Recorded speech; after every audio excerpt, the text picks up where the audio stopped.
క్రీస్తును క్రైస్తవ్యాన్ని ద్వేషించి దూషించిన క్రీస్తు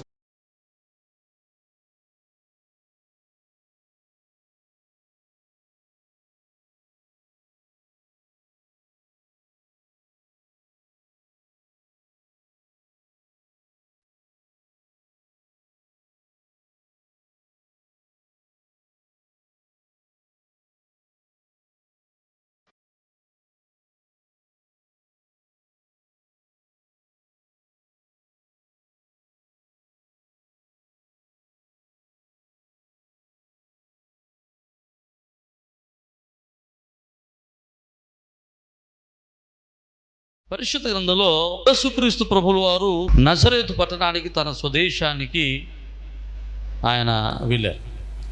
ఆయన స్వదేశానికి వెళ్ళినప్పుడు ఆ ప్రదేశంలో ఆయన స్వస్థతలు చేయలేదు, ఎవరిని బాగు చేయలేదు, ఏ సూచక్రియ చేయలేదు, ఏ అద్భుతమైన కార్యాన్ని ఆయన చేయలేదు. యేసు వారు ఎందుకు తన స్వదేశంలో స్వస్థత కార్యాన్ని చేయలేకపోయారు? ఎందుకు ఆయన స్వస్థత కార్యాన్ని జరిగించలేదు అని మనం ఒకసారి ధ్యానం చేసినప్పుడు ఆ వాక్య ధ్యానంలో నాకు 2 అంశాలు కనిపించాయి. మొదటిది, స్వదేశంలో ఉన్నటువంటి ప్రజలు యేసు వారి యొక్క దైవత్వాన్ని అంగీకరించలేదు. ఆయన మా ఊరుడే కదా అనుకున్నాడు. రెండవది, ఆయన దైవత్వాన్ని అంగీకరించినటువంటి ఆ యొక్క ప్రజలు దేవుని శక్తి మీద కానీ, దేవుని యొక్క ప్రభావం మీద కానీ, ఆయనకున్నటువంటి శక్తి మీద కానీ, ఆయన చేసే కార్యాల బట్టి కానీ ఆయన మీద ఏమాత్రం కూడా విశ్వాసం ఉంచలేకపోయారు.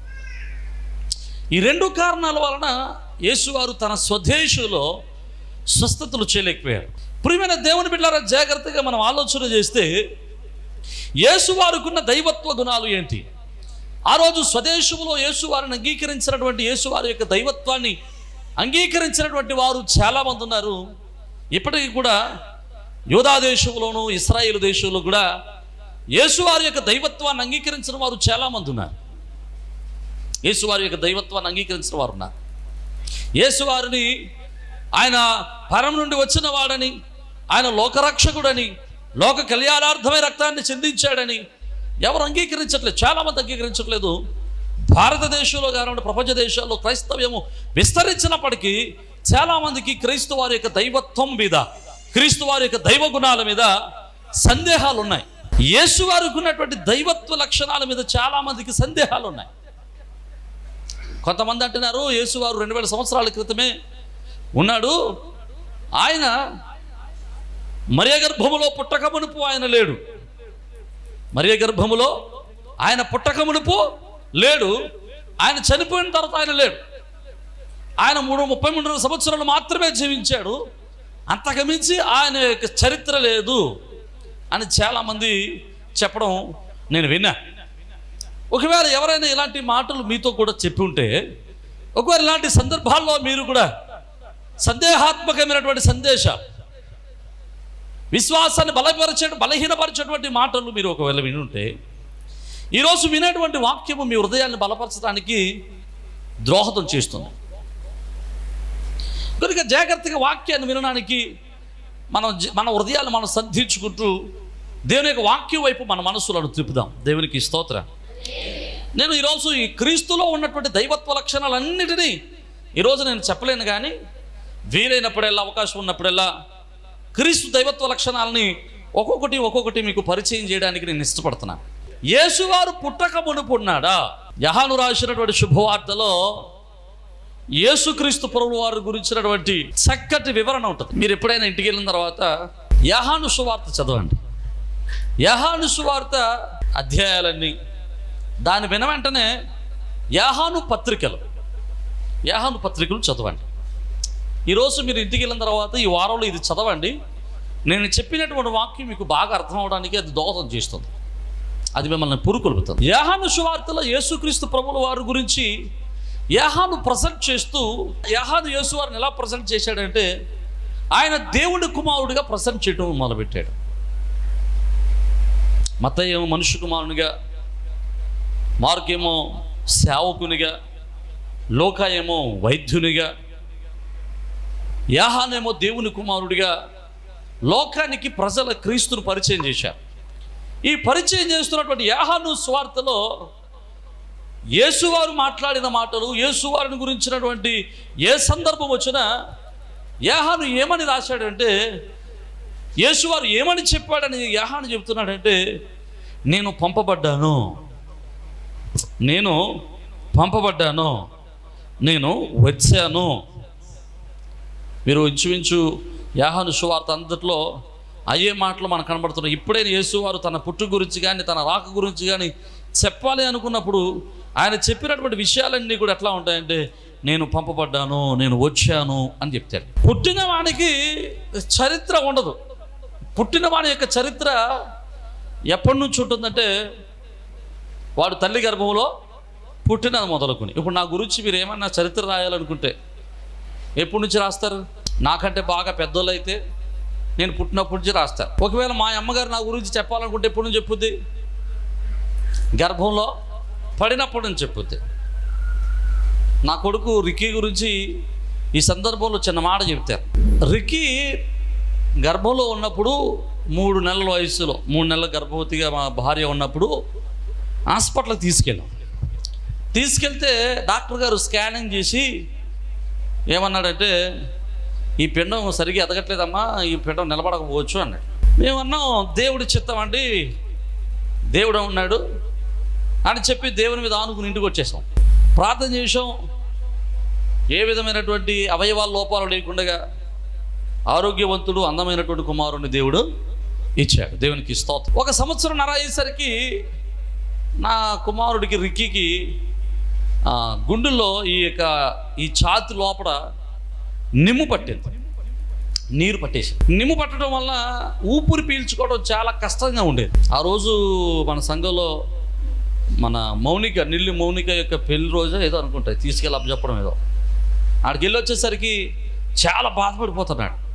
వచ్చాడంటే కళ్ళంట నీళ్ళు తిరిగిపోయి పిల్లోని ఇలాంటి పరిస్థితి. అప్పటికే జ్వరంగా ఉంది. అయినప్పటికీ తప్పదు కదా, వెళ్ళాలి కార్యక్రమాన్ని. వెళ్తే వచ్చేసరికి ఊపిరి పీల్చుకోవడానికి చాలా కష్టపడిపోతున్నాడు అన్నమాట. వెంటనే ఒక హాస్పిటల్కి తీసుకెళ్ళాం. ఆ హాస్పిటల్లో 7 రోజులు ఉంటే 7 రోజులు కూడా ఏ వైద్యం చేశాడో తెలియదు, కానీ 7 రోజుల్లో మొదటి రోజు ఉన్నటువంటి నిమ్ము కంటే 7 రోజులు అయ్యేసరికి నిమ్ము పెరిగిపోయింది. అతను ఊపిరి పీల్చుకోవడానికి కూడా ఆ బిడ్డకి చాలా కష్టమయ్యేది అన్నమాట. ఎంత కష్టమయ్యేదంటే, అన్నం నోట్లో పెడితే గుట్టకేయడానికి కూడా సమయం దొరికేది కాదు అనేవాడు. సరిపోయేది కాదు, గాలి పీల్చుకున్న గాలి సరిపోయేది కాదు. 7 రోజుల తర్వాత అక్కడి నుంచి తీసుకుని వేరే ఒక హాస్పిటల్కి వెళ్ళాం. వెళ్తే ఆయన కూడా ఏమన్నాడంటే, మీ అబ్బాయిని చాలా లేటుగా తీసుకొచ్చారండి, 80% నేను హోప్ ఇవ్వలేను, ఒక 20% మాత్రమే, అది కూడా మీరు చేయమంటేనే వైద్యం చేస్తాను. అప్పుడు నేను అన్నది ఏంటంటే, అయ్యా మీరు వైద్యం చేయండి, బ్రతికితే దేవుని కోసం బ్రతుకుతాడు, చనిపోయినా మాకే సంతోషమే, మాకే బాధ లేదు, ఎందుకంటే దేవుడే ఇచ్చాడు, దేవుడే తీసేసుకుంటాడు అని చెప్పి హాస్పిటల్లో జాయిన్ చేసాం. ఆ డాక్టర్ చాలా మంచోడు. ఆయన తీసుకెళ్ళినప్పుడు అసలు రూపాయి కట్టించుకోలేదండి, ₹1 కూడా అడ్వాన్స్ కట్టించుకోలేదు, అసలు ₹1 కూడా లేదు. అసలు పిల్లోని కండిషన్ చూసిన వెంటనే ఆయన బయటికి వెళ్ళవలసిన ఆగిపోయి తీసుకెళ్ళి వెంటనే ఐసీయూలో పెట్టి ఆక్సిజన్ పెట్టించేశాడు. ముందు పిల్లోని తీసుకెళ్ళి ఐసీయూలో పెట్టిన తర్వాత మాట్లాడదామని చెప్పి పిల్లోని పంపించేశాడు. అప్పుడు మాట్లాడాడు. అప్పుడు కూడా ఏంటి, ఆయన బయటికి వెళ్ళి వచ్చి ఆ నడ్డులో నుంచి ఇంజక్షన్ చేసి సీమ్ తీస్తే ఇంచుమించు 200 గ్రాములు సీమ్ తీశాడు, ఇంజక్షన్ చేసి వెనకాల నుంచి. ఇలాంటిది ఇంకా చాలా ఉండదండి, మీ వాడికి ఆపరేషన్ చేయాలి అని చెప్పి అప్పుడు డబ్బుల గురించి మాట్లాడాడు. అప్పుడు వరకు అసలే డబ్బుల గురించి మాట్లాడాడు. అయితే ఈయన తీసుకెళ్ళి హాస్పిటల్లో పడుకోబెట్టాం.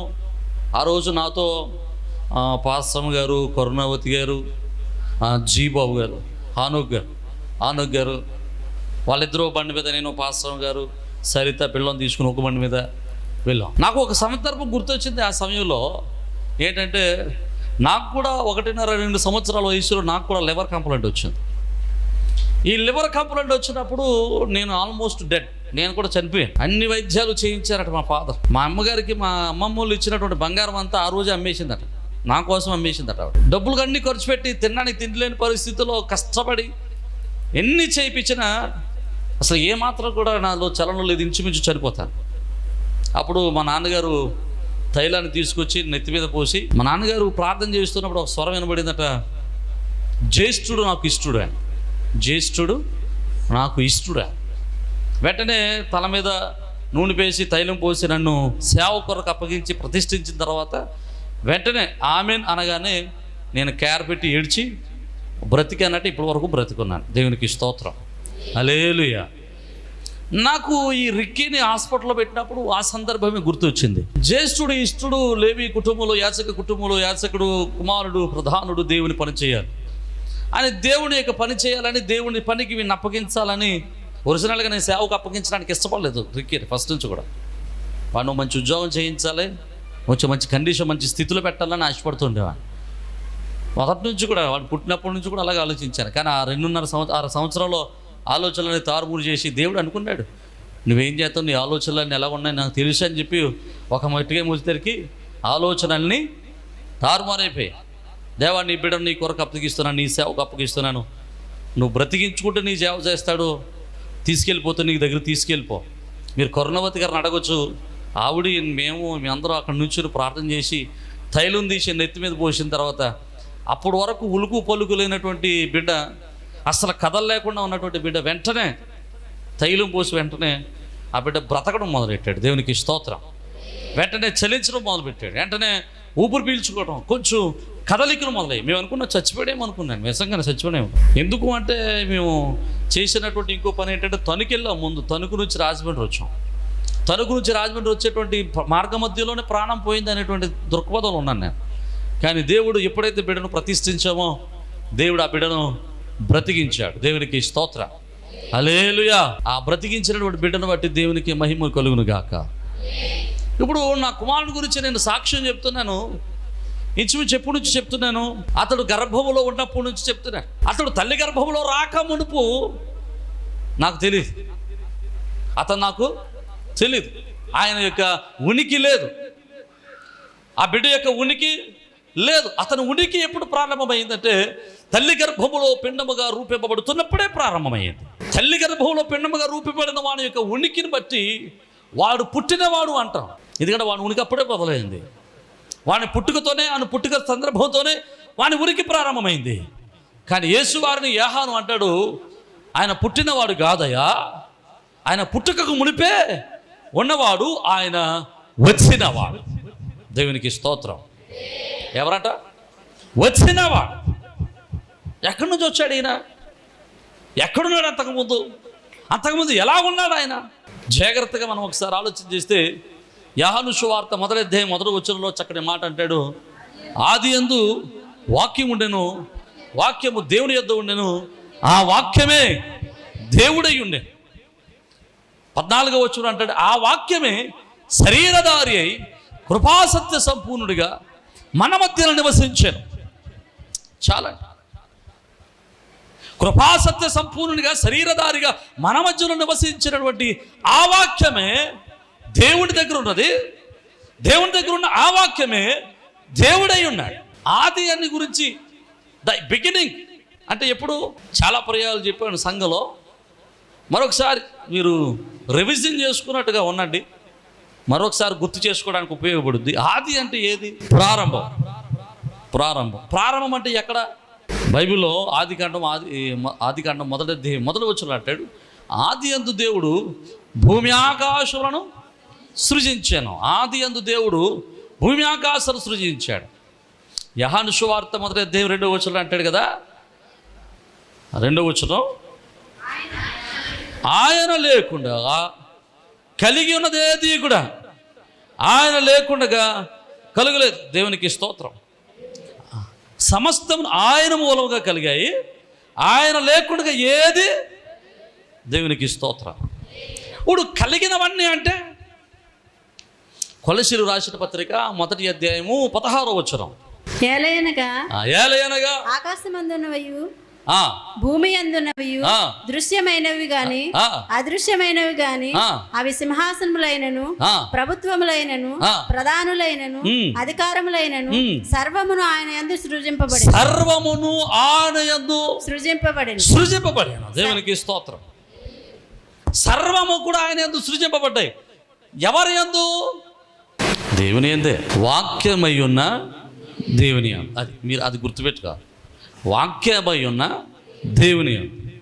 ఆ వాక్యము 2000 సంవత్సరాల్లో వాక్యమే శరీరధారిగా క్రీస్తుగా యేసుగా ఈ లోకంలో జీవించాడు. ఈ యేసుగా క్రీస్తుగా జీవించిన ఆయన మొదటగా వాక్యంగా ఉన్నాడు. ఆ వాక్యముగా ఉన్న వాడి ద్వారానే సమస్తమును కలిగాయి. ఏం కలిగాయి? దృశ్యమైనవి. దృశ్యమైనవి అంటే కంటికి కనబడుతున్నవి. అదృశ్యమైనవంటే కంటికి కనబడనవి. కంటికి కనబడడం ఏంటి? గాలి కనబడదు. ఓకే. ఇంకా అసలు మనిషికి కంటికి కనబడుతున్న సృష్టి ఆయన సృజించిన దాంట్లో 0.000 లక్ష జీరోలు పెట్టుకుని అక్కడ కూడా 1 ఇటానికి కూడా సరిపోదండి. మన కంటికి కనబడుతున్న సృష్టి దేవుని సృష్టిలో చాలా తక్కువ. అసలు భూమిలో ఉన్న సృష్టినే చూడడానికి మనుషునికి సరిపోవడం లేదు. ఈ భూమి మీద ఉన్న సృష్టిని అర్థం చేసుకోవడానికి మనుషునికి జ్ఞానం అందడం లేదు. కానీ విశ్వంలో ఉన్నటువంటి సృష్టిని సృజించిన దేవుని సృష్టిని అర్థం చేసుకోవడానికి మనుషుని యొక్క తరము కాదు. ఈ మనుషునికి కంటికి కనబడినవి సృష్టిలో చాలా ఉన్నాయి. వీటన్నిటిని కూడా కలుగజేసిన వాడు ఆయనే. ఆయన మూలంగానే కలిగాయి. దేవునికి స్తోత్రం. హల్లెలూయా. అటు ఆది అంటే ఆది యందు దేవుడు భూమి ఆకాశములను. అటు ఆది అంటే ఎక్కడ? ప్రారంభం. ఏది ప్రారంభం? దేనికి ప్రారంభము? సృష్టికి ప్రారంభం. సృష్టికి ప్రారంభం. కానీ యేసువారు సృష్టికి ప్రారంభంలో కాదు ఉంటా.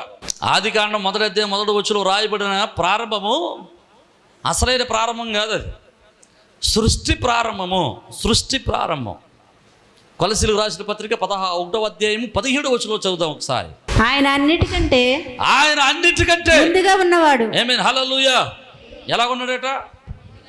అన్నిటికంటే ముందున్నాడంటే ఇప్పుడు ఆయన ఎప్పుడు ఉన్నాడు? ఆయన ఎక్కడున్నాడు? ఆది కాండం 1వ అధ్యాయం 1వ వచనం కంటే అది అర్థమైతే దేవునికి స్తోత్రం చెప్పు. హల్లెలూయా. దేవుని యొక్క ప్రారంభము, దేవుని యొక్క సృష్టి, దేవుని యొక్క ఉనికి ఆది కాండం 1వ అధ్యాయం 1వ వచనంలో కాదు. ఈ సృష్టిని ప్రారంభించినప్పుడు కాదు. ఆయన ఈ సృష్టికి ప్రారంభము లేక మునిపే, ఈ సృష్టి లేనప్పుడే, ఈ సృష్టిలో ఏది లేనప్పుడే ఆయన ఉన్నారో. నమ్మితే బిగ్గరగా దేవునికి స్తోత్రం చెప్దాం. హల్లెలూయా. యేసువారు ఆయన ఆదిలో ఉన్నారు. ఆ ఆదిలో ఆయన ఎలాగున్నాడంటే వాక్కై ఉన్నారు.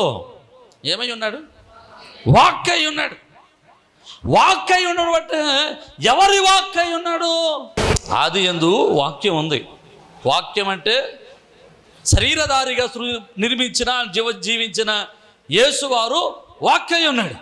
ఆయన ఎప్పుడున్నాడు? ఎక్కడున్నాడు? ఆది యందు ఉన్నాడు. ఆది యందు ఎక్కడున్నాడు? ఆది యందు వాక్యం ఉండెను. వాక్యము మీరు 2 మొక్కలు దాటేసితే ప్రసంగాలు చేసేస్తే అలాగా వర్షగా వెళ్తే అర్థం అవుతాం. ఆది యందు వాక్యం ఉండెను. వాక్యం అంటే ఎవరు? వాక్యం అంటే యేసుక్రీస్తు. వాక్యం అంటే యేసుక్రీస్తు. యేసుక్రీస్తు అని పేరు ఎప్పుడు పెట్టబడిందంటే ఆయన ఈ సృష్టిలోనికి మానవ అవతారంలో వచ్చినప్పుడు మాత్రమే ఆయనకి యేసుక్రీస్తు అని పెట్టబడింది. ఆయన అంతక మునుపు ఎలా ఉన్నాడంటే వాక్కుగా ఉన్నాడు. వాక్యం ఆది యందు వాక్యం ఉన్నాడు. ఆది యందు యేసుక్రీస్తు ఉన్నాడు. యేసుక్రీస్తు ఎక్కడ ఉన్నాడు? వాక్యమై ఉన్నాడు. ఎవరి దగ్గర ఉన్నాడు? చెప్పట్లేదు మీరు? దేవుని యొద్ద ఉన్నాడు. ఆ వాక్యమే దేవునికి స్తోత్రం చెప్పాలి. హల్లెలూయా. ఆ వాక్యమే దేవుడై ఉన్నాడు. ఇప్పుడు వాక్యం అంటే ఎవరు? యేసుక్రీస్తే ఆది యందు దేవుడై ఉన్నాడు. దేవునికి స్తోత్రం. మీది బాగా అర్థం కావాలంటే ఇంకొక ఉదాహరణ చెప్తాను. కొంచెం మీరు బాగా చదువుకున్న వాళ్ళు కనుక, కొంచెం ఈ వాక్యంలో లోతైన అనుభవాలు కలిగిన వారు కనుక ఈ మాట మీకు చెప్తా. ఆది కాండం 1వ అధ్యాయం 1వ వచనంలో ఒక చక్కటి మాట ఉంటుంది. ఆది యందు దేవుడు భూమి ఆకాశములను సృజించెను. ఆది యందు దేవుడు అని ఉంది కదా. దేవుడు అంటే ఎవరు? ఒకడే కదా. దేవుడు అంటే ఎంతమంది ఉన్నట్లు అక్కడ? ఒకడే. కానీ తెలుగులో దేవుడు అన్నాడు, ఇంగ్లీషులో గాడ్ అన్నాడు. హిబ్రూ భాషలో చూస్తే ఆదిమ హిబ్రూ భాషలో అంటే బైబిల్ రాయబడినటువంటి ఆదిమ భాషలో మనం చూస్తే అక్కడ ఎలోహిం అని రాశాడు. ఎలోహిం, ఎలోహిం అనగా దేవుళ్ళు అని అర్థం. ఎలాగా? ఒకరు కాదు, దేవుళ్ళు అని అర్థం. మీరేం కన్ఫ్యూజ్ అవ్వకుండా తొందరపడకండి, నేను చెప్తాను దానికి అర్థం. ఆయన దేవుళ్ళు అని ఎందుకు ప్రస్తావించాల్సి వచ్చిందంటే, సర్వోన్నతుడైన దేవుడు తనకు తానుగా ఉన్నప్పుడు ఆయన తన నోటిలో నుంచి వచ్చిన మాటను కూడా వ్యక్తిత్వాన్ని ఇచ్చాడు. ఆయన నోటిలో నుంచి వచ్చిన మాటకు కూడా వ్యక్తిత్వాన్ని ఆపాదించాడు. అర్థమవుతుందా మీకు? తన నోటిలో నుంచి వచ్చిన పాదానికి కూడా మాటకు కూడా వ్యక్తిత్వాన్ని ఆపాదించాడు. ఆయన తన యొక్క మాటను కూడా తనతో సమానుడిగా ఎంచుకున్నాడు. హలో, అర్థమవుతుందండి? తన మాటను కూడా తనతో సమానుడిగా ఎంచుకున్నాడు. ఆయన తన మాటను ఆయన శక్తినిచ్చాడు. ఆయన మాట బయటికి వెళ్ళి కార్యాన్ని చేయడం ప్రారంభించింది. దేవునికి స్తోత్రం, హల్లెలూయా. కాబట్టి ఆయన నోటిలో వచ్చినటువంటి మాటను ఆయన వ్యక్తిత్వాన్ని ఇచ్చి, నా మాటే నా కుమారుడు అన్నాడు. ఆయన నా మాటే, ఆమేన్, హల్లెలూయా. ఆ మాటే శరీరధారిగా ఈ లోకానికి వచ్చాడు. దేవునికి స్తోత్రం, హల్లెలూయా. ఇది కొంచెం డిఫికల్ట్గా ఉంటుంది, కొంచెం కంగారు పడకుండా వింటే మీకు అర్థం అవ్వాలి. అంటే యేసుక్రీస్తు వారి యొక్క దైవత్వం అర్థం అవ్వాలంటే ఖచ్చితంగా ఇదంతా అర్థం అవ్వాల్సిందే. ఒకవేళ ఇప్పుడు కానీ అర్థం అవ్వలేదు అనుకోండి, ఏం చేయాలి? మళ్ళీ యూట్యూబ్లోకి వెళ్ళి వాక్యం వెంటనే దేవునికి స్తోత్రం 1-2 సార్లు వింటే కొంచెం బాగా అర్థం అవుతుంది. ఒకవేళ అక్కడికి ఇంకా అర్థం అవ్వలేదు అనుకోండి, ఓ చిన్న మేము ఫోన్ చేసి, ఎవరే పనికి వాళ్ళు పొద్దున్న ఏదో చెప్పావు నిన్న, నాకు అర్థం అవ్వలేదు, దాని గురించి వివరంగా చెప్పంటే మళ్ళీ మీ ఇంటికి వచ్చి బైబిల్ అట్టుకొచ్చి మీ దగ్గర కూర్చొని మరీ వివరంగా చెప్పడానికి ప్రయత్నం చేస్తాను. దేవునికి స్తోత్రం, హల్లెలూయా. జాగ్రత్తగా మనం ఆలోచన చేద్దాం. ఆదియందు వాక్యమై ఉన్నటువంటి దేవుడు, ఆయన తండ్రి దగ్గర ఉన్నటువంటి దేవుడు, కుమారుడిగా అనగా వాక్కుగా ఉన్నటువంటి దేవుడు వ్యక్తిత్వాన్ని ఆపాదించి ఆయన కుమారుడిగా ఈ లోకానికి పంపించాడు. దేవునికి స్తోత్రం, హల్లెలూయా.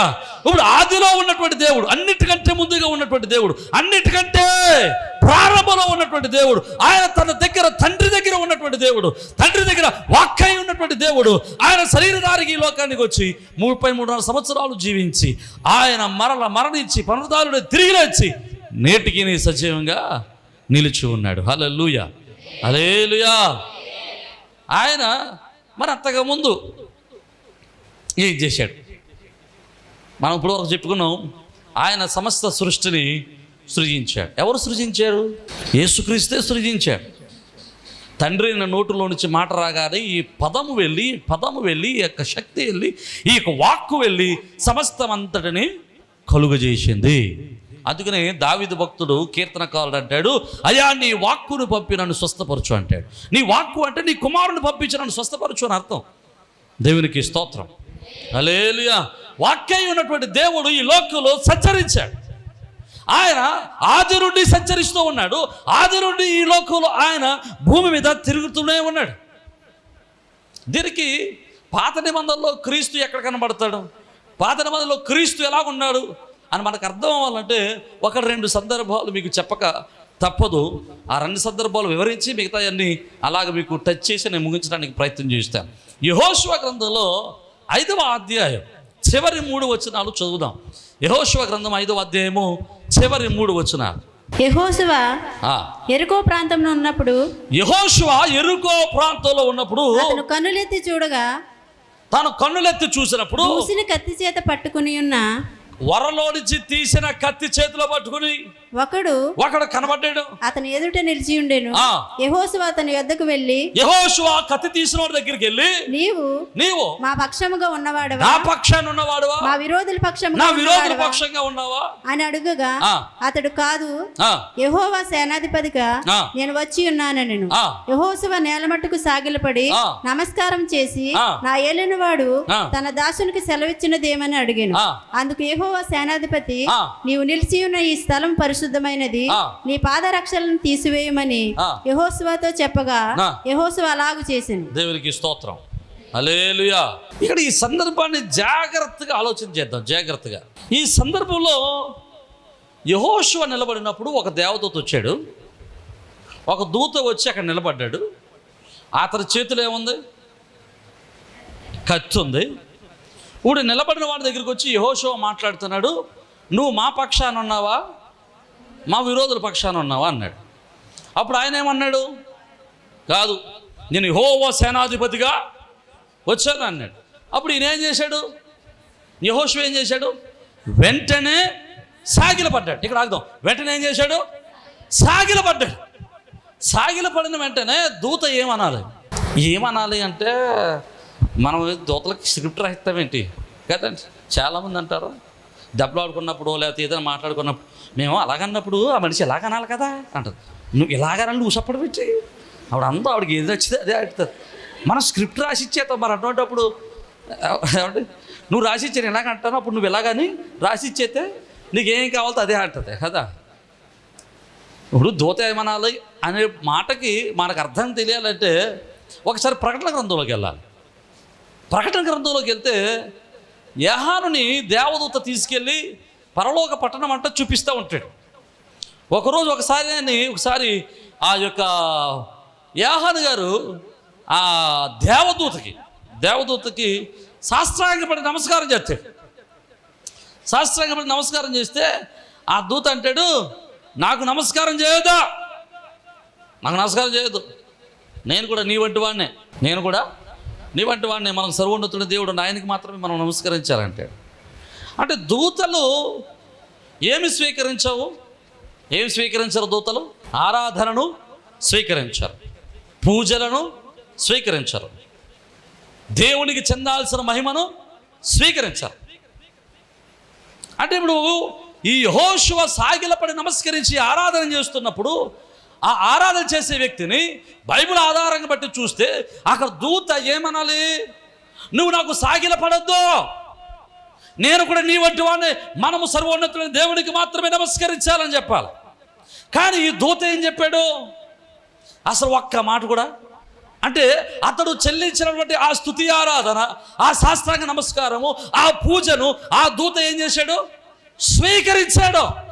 పూజను స్వీకరించగలిగిన వాడు ఎక్కడే ఉన్నాడు? ఆయన సర్వోన్నతుడైన దేవుడు. దేవునికి స్తోత్రం.